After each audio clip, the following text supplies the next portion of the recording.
నమస్తే, నేను లక్ష్మణ్. ఆంధ్రప్రదేశ్లో సార్వత్రిక ఎన్నికలు సమీపిస్తున్న వేళ సర్వే సంస్థలు చెబుతున్న సత్యాలు కొంత రాజకీయంగా ఆలోచింపజేస్తున్నాయి. ప్రజాభిప్రాయం చాలా యాక్యురేటెడ్గా సర్వే రిపోర్ట్లు ఇస్తుంటే కొంతమందికి భయం పట్టుకుంటే కొన్ని పార్టీల వాళ్ళు చాలా ఆనందం వ్యక్తం చేస్తున్నారు. ఇదే అంశంపైన మనతో మాట్లాడటానికి ప్రముఖ జర్నలిస్టు సత్యమూర్తి గారు మనతో అందుబాటులో ఉన్నారు. ఆయనతో మాట్లాడే ప్రయత్నం చేద్దాం. సార్ నమస్తే అండి. నమస్కారం అండి. సర్వే చెప్తున్న సత్యాలు ఎంతవరకు కరెక్ట్ అంటారు? ఇప్పుడు చాణక్య కూడా తాజాగా ఈరోజు రిపోర్ట్ ఇచ్చడం జరిగింది. సర్వే రిపోర్టు అంటే ప్రజల మూడు ఎలా ఉంది అనేది చాలా క్లారిటీగా చెప్పారు. ఇలాంటి సర్వేలు మనం నమ్మొచ్చు అంటారా? మీ పిల్లలు ఇంటర్మీడియట్ మరియు ఎంసెట్ చదువుతూ సబ్జెక్ట్స్లో కన్ఫ్యూజ్ అవుతున్నారా? కాన్ఫిడెన్స్ లెవెల్ తక్కువగా ఉందా? రిపీటెడ్ మిస్టేక్స్ చేస్తున్నారా? అయితే మీకోసమే ఉంది Rise app. 1 lakh question bank, performance analysis, online classes by experts, ఇంకా మరెన్నో ఫీచర్స్ తో మీ ముందుకొచ్చింది Rise the perfect guide. Description లో ఉన్న లింకును ఉపయోగించి సబ్స్క్రైబ్ అవ్వండి. నమ్మచ్చండి. అంటే ఎట్లా అంటే మీకు ప్రజల నాడి తెలిసిపోతుంది. మీకు ముందరే తెలిసిపోతుంది. ప్రజల నాడి ఎట్లా తెలుస్తుంది అనేది ప్రధానమైన సమస్య. అంటే మనందరం కూడా మధ్యతరగతి కుటుంబాలకి సంబంధించిన వాళ్ళం. దాదాపుగా మన ఫీలింగ్సే దాదాపుగా మధ్యతరగతి వాళ్ళందరిలోనూ ఉంటుంది. అదేవిధంగా పేద తరగతి వాళ్ళ ఒపీనియన్ ఒకే విధంగా ఉంటుంది. అంటే వాళ్ళ అభిప్రాయం ఒకే విధంగా ఉంటుంది.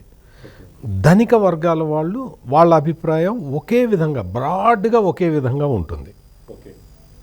ఒక ఏజ్ గ్రూప్ తీసుకుంటే, అంటే యువత అనే ఒక ఏజ్ పెట్టుకుంటే వాళ్ళ అభిప్రాయాలు ఒకే రకంగా ఉంటాయి.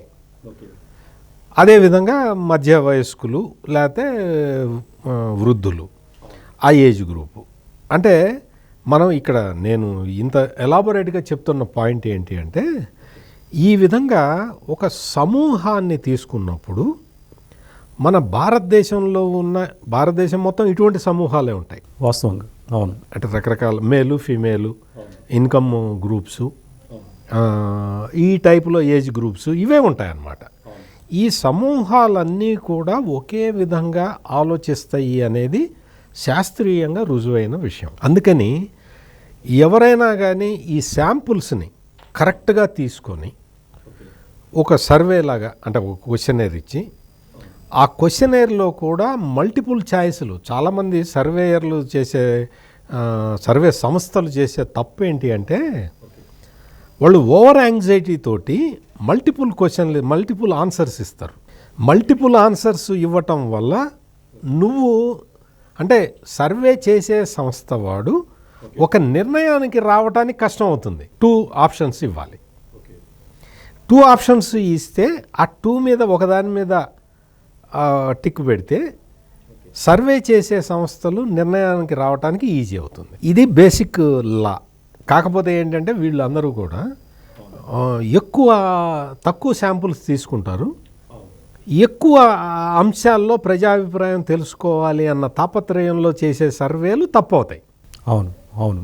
అలా కాకుండా కరెక్ట్ శాంపుల్ సైజ్ తీసుకొని కరెక్ట్ ఏజ్ గ్రూప్స్ని, ఇన్కమ్ గ్రూప్స్ని కరెక్ట్గా తీసుకొని, ప్లస్ రూరల్ అర్బన్ వీటి శాంపుల్స్ కూడా కరెక్ట్గా తీసుకొని సర్వేలు చేస్తే యాక్యురేట్ రిజల్ట్స్ రావడానికి అవకాశం ఉంటుంది. అదే ఈరోజు చాణక్య చేసిన సర్వే కూడా మనకి రాయలసీమ దగ్గర నుంచి ఉత్తరాంధ్ర వరకు చూసుకుంటే దాదాపు జనసేన తెలుగుదేశం పార్టీ కూటమికి అత్యధిక స్థానాల్లో గెలుపొందబోతుంది. దాదాపు 140-130 స్థానాల్లో కూడా బాగా పోటాపోటీగా, కొన్ని స్థానాలు సరళంగా కొంచెం ఈజీగా ఉన్న, కొన్ని స్థానాలు పోటాపోటీగా, టోటల్ చూసుకుంటే దాదాపు 130 నుంచి 135 సీట్లు కొట్టబోతుందని చెప్పి చాణక్య రిపోర్ట్ ఇచ్చింది. ఇది చాణక్య రిపోర్ట్ని మనం ఎంతవరకు బేస్ చేసుకోవచ్చు అంటారు? బేస్ చేసుకోవచ్చు. ఎందుకంటే వాళ్ళు కొంచెం శాస్త్రీయంగానే చేస్తారు. శాస్త్రీయంగా చేస్తారు అని చెప్పడానికి ఒక ప్రామాణికత ఏంటి అంటే, మీరు అంతకు ముందర సీ ఓటర్ సర్వే చూడండి. సీ ఓటర్ సర్వే రిజల్ట్లో దాదాపుగా పార్లమెంటు స్థానాల విషయానికి వస్తే ఆంధ్రప్రదేశ్ వాళ్ళు పార్లమెంటు సీట్ల మీదే చేశారు.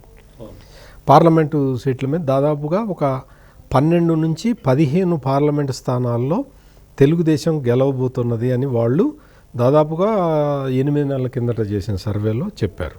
నిజమే. అంతకుముందు అంటే 1 సంవత్సరంన్నర కిందట అదే సంస్థ చేసిన సర్వేలో ఆ రిజల్ట్ లేదు. అంటే తెలుగుదేశానికి అంత స్వింగ్ వాళ్ళు అప్పుడు ఆ టైంలో చూపించలేదు.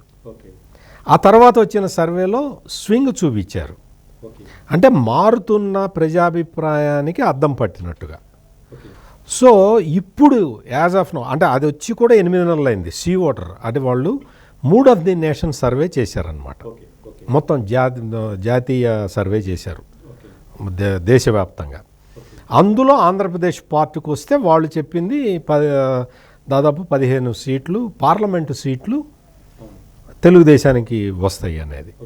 ఆ తర్వాత జరిగిన రాజకీయ పరిణామంలో జనసేన పొత్తు కలిసింది, తెలుగుదేశం జనసేన కాంబినేషన్. సో అందుకని అది స్టాండర్డ్ అయిపోయి స్టెబిలైజ్ అయిపోయి అంతకు మించిన ప్రజాస్పందన కనపడటానికే ఆస్కారం ఉంది. కాబట్టే నేను మీరు చెప్తున్న ఈ చాణక్య సర్వే కరెక్ట్ కావచ్చు అన్న ఒపీనియన్ని నేను స్థిరంగా చెప్పగలుగుతాను. అవును. మరి ఈ రాయలసీమ వైసీపీకి కంచుకోటగా ఉంది. గతంలో మన 2019 రిజల్ట్స్ చూసుకున్నా కానీ చాలా వరకు సీట్లు కొట్టుకున్న పరిస్థితి అయితే ఉంది. ఇప్పుడు అనంతపురంలో, కర్నూలులో దాని యొక్క ప్రభావం ఏ మేరకు చూపించకపోగాను అంత కన్వర్ట్ అవుతున్నారు. టీడీపీ జనసేన కూటమి వైపు కన్వర్ట్ అవుతున్నారు. ఎందుకు రాయలసీమలో అంత వ్యతిరేకత జగన్మోహన్ రెడ్డి గారికి రావడానికి కారణాలంటే ఏం చెప్తారు? రాయలసీమ జగన్మోహన్ రెడ్డికి కంచుకోట అనేదే అబద్ధం. ఒక ఎన్నికల్లో గెలిచినంత మాత్రాన అది కంచుకోట కాదు. రాయలసీమకు చెందిన వ్యక్తి అంటే చంద్రబాబు నాయుడు వేరే రాష్ట్రానికి సంబంధించిన వ్యక్తే. చంద్రబాబు నాయుడు కూడా ఇదే కదా.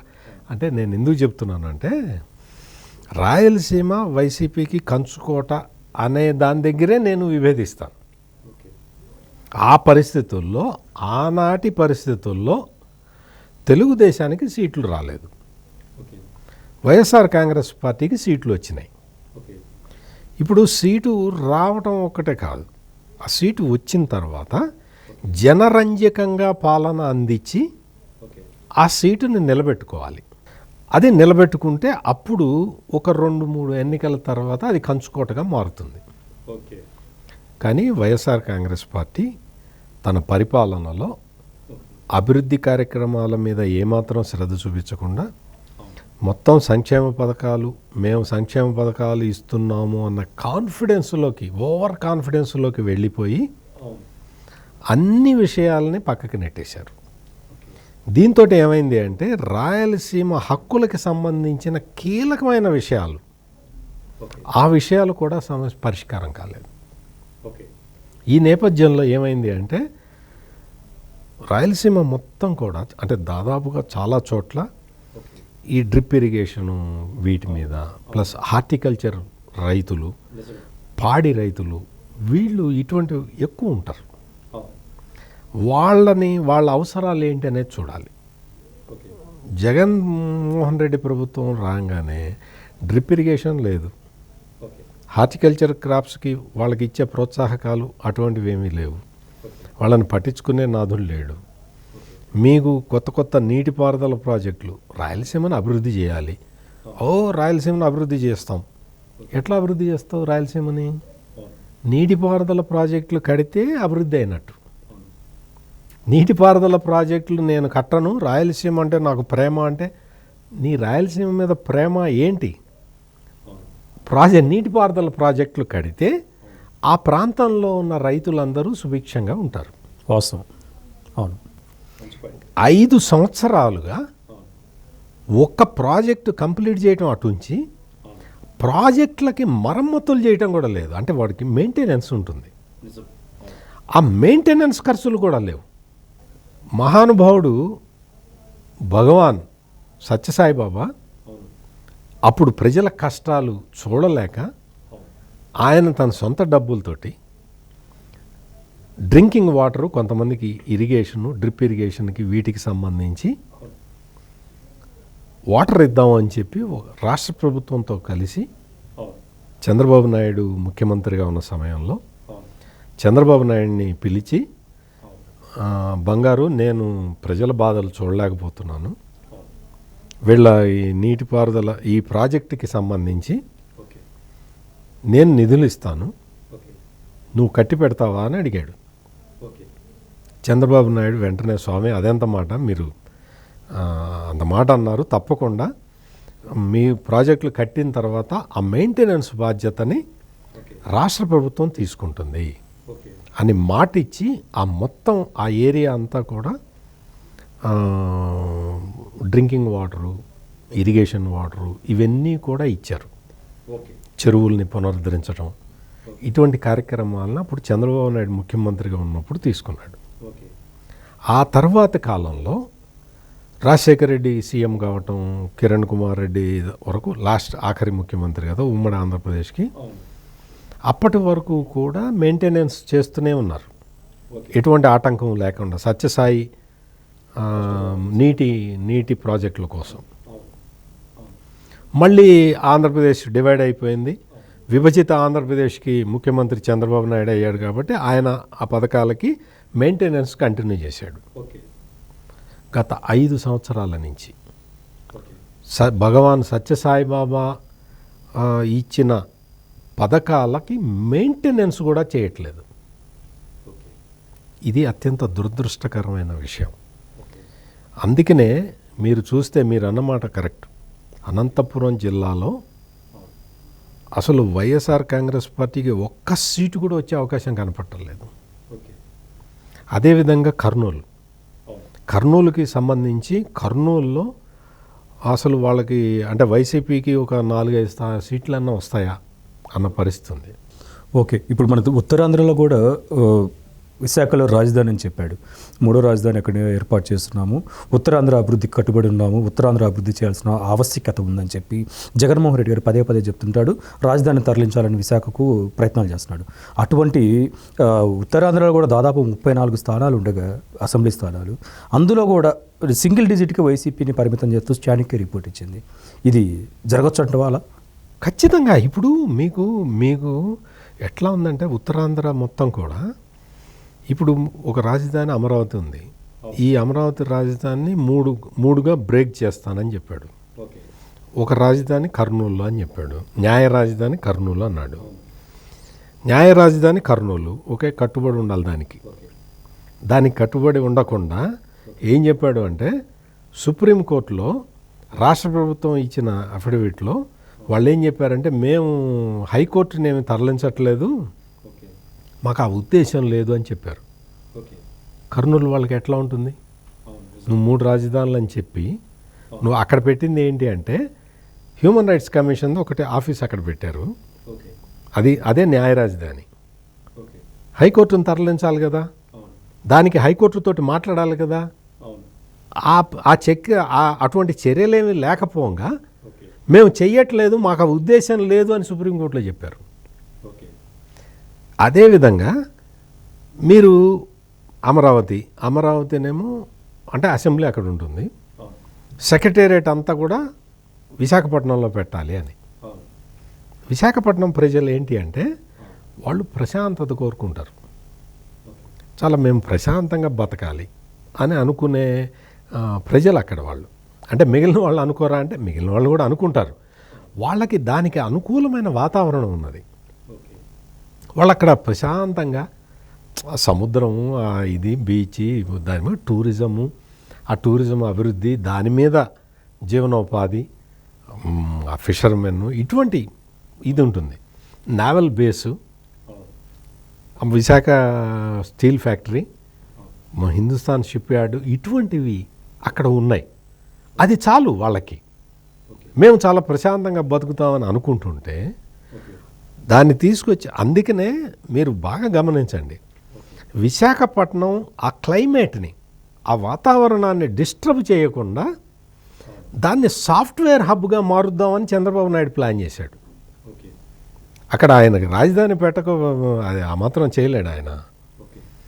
సాఫ్ట్వేర్ పీపుల్ అంటే వాళ్ళు నిజంగా కూడా వాళ్ళ జీవితం వాళ్ళు బతికేవాళ్ళు, వేరియస్ ప్రదేశాల నుంచి వచ్చేవాళ్ళు కాబట్టి సాఫ్ట్వేర్ హబ్గా చేద్దాము అని చెప్పి చంద్రబాబు నాయుడు ప్లాన్ చేస్తే లేదు లేదు నేను దాన్ని సాఫ్ట్వేర్ హబ్ కాదని చెప్పి సాఫ్ట్వేర్ కంపెనీలన్నీ అక్కడి నుంచి వెళ్ళగొట్టి ఆ మిలీనియం టవర్స్లో గవర్నమెంట్ అధికార ఆఫీసుల్ని తీసుకెళ్ళి అక్కడ పెట్టారు. పోనీ అదన్నా కంప్లీట్ చేసావా? చేయలేదు. అంటే ఈ విధంగా రాయలసీమకి అన్యాయం చేసి, ఉత్తరాంధ్రకి అన్యాయం చేసి, ఈ విధమైన ఇదితోటి ఉత్తరాంధ్రలో కూడా వైసీపీకి అసలు ఎక్కడ కూడా ఇది స్పందన రావట్లేదు. అదేవిధంగా సెంట్రల్ ఆంధ్రాలో అమరావతిని నాశనం చేసేసాడు కాబట్టి సెంట్రల్ ఆంధ్రాలో ప్రాబ్లం వస్తున్నది. ఏ పని చేయలేకపోయాడు. 5 సంవత్సరాల కాల పరిమితిలో జగన్మోహన్ రెడ్డి ఏ పని చేయలేకపోగా ఉత్తరాంధ్రాలో ఇంకా అసలు కుంపట్లు పెట్టే విధంగా దాని విధ్వంసం జరిగే విధంగా చెయ్యటం వల్ల ఉత్తరాంధ్ర ప్రజలు తీవ్ర ఆగ్రహంతో ఉన్నారు. అందుకనే రాయలసీమ ప్రజలు, ఉత్తరాంధ్ర ప్రజలు ఇంత తీవ్రంగా రిపీట్ అమ్మ.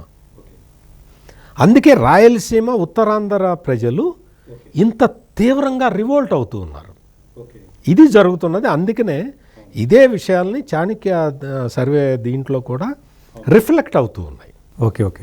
ఇది మొత్తానికి అంతే ఆంధ్రప్రదేశ్ రాజకీయాల మీద సర్వే సంస్థలు చేస్తున్న రిపోర్ట్స్ అయితే చాలా యాక్యురేటెడ్గా తెలుగుదేశం జనసేన కూటమి గెలవబోతుందని చెప్పి ఇస్తున్న సందేశాలు. మరొక అంశంతో మళ్ళీ కలుద్దాం.